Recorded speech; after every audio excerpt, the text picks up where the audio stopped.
A medida que ha ido pasando el tiempo, las sociedades hemos tenido la necesidad de contar con un texto que rija nuestras vidas y establezca los límites al poder.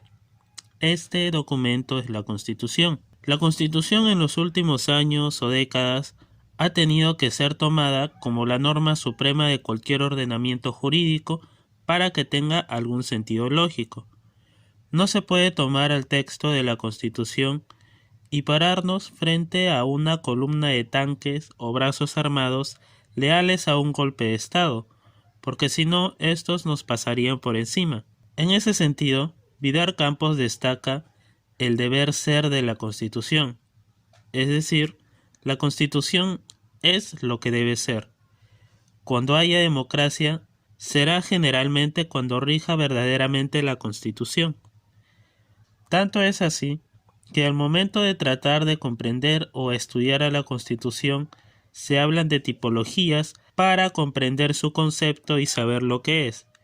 Y de entre las tantas que hay, en este video hablaremos de la que suele ser la más difundida, la que fue elaborada por el jurista y primer presidente del Tribunal Constitucional Español, Manuel García Pelayo, que habla de constituciones sociológicas, históricas y racionales normativas. En cuanto a la constitución sociológica, se sostiene que todo país que esté organizado políticamente tendría una constitución. Con esto, tendrían constitución países totalitarios y religiosos que restringen las libertades de las personas, pues la constitución es sociológica y responde a factores reales de poder. Lasalle decía que la constitución es solo una hoja de papel, y los factores reales de poder eran los que la ocupaban en ese momento. Este tipo de constitución es muy amplia y no sirve para fines prácticos. En cuanto a la constitución histórica, se sostiene que la constitución no sería producto de un acuerdo, sino producto de un desenvolvimiento a través del tiempo. El ejemplo más nítido es la Constitución de Inglaterra, porque nunca hubo un momento constituyente, como la Revolución Francesa o la Revolución Norteamericana, sino que es producto de la lucha entre la corona y el Parlamento, que va desde la emisión de la Carta Magna de 1215, que fue una concesión que le hace el rey a los nobles en cuanto a impuestos y habeas corpus. Además, no hay una constitución escrita o unificada, sino una dispersión de textos. Esta larga lucha lleva a pensar que la Constitución coincide con la historia de un pueblo determinado.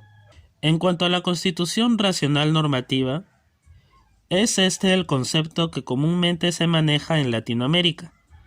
En este sentido, dentro de la Constitución estarían la libertad, igualdad y todos los derechos de una persona. Sin embargo, surge el problema de explicar por qué todo eso puede estar en un texto constitucional. Ante esto, se puede decir que no habría posibilidad de pensar en una constitución si no tuviéramos siquiera racionalismo. Para que aparezca el derecho constitucional, tuvo que aparecer el racionalismo, es decir, una concepción filosófica, una idea de que un acto racional, una comunidad políticamente organizada, acuerde los términos de su destino en un texto constitucional. Los autores clásicos decían que para superar a la anarquía hacía falta constituir el Estado. En otras palabras, el paso de un estado de naturaleza a una organización política a través de normas. Pueden haber incluso diferencias. El estado de naturaleza se sostenía que se puede superar con una monarquía o con un estado democrático, pero que a partir de esto se reconozcan derechos.